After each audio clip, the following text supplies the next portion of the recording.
As a medical office staff member, you handle sensitive information every day, which includes patient records, billing data, payroll, and operational reports.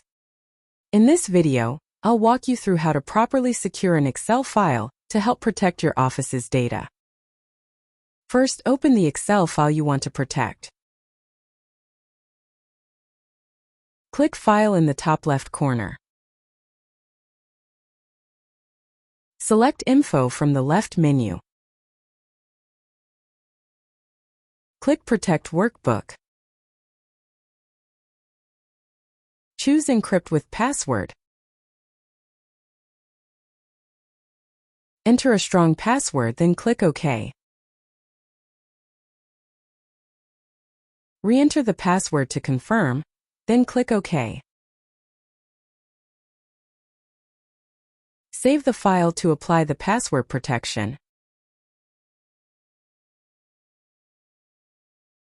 Once saved, the file will require the password each time it is opened.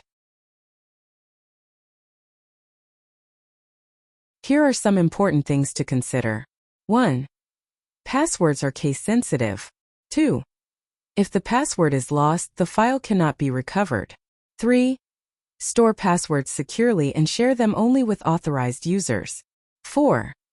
This method protects the entire file from being opened without a password. And that's it. With just a few clicks, your Excel file is protected. If you found this helpful, don't forget to like and subscribe.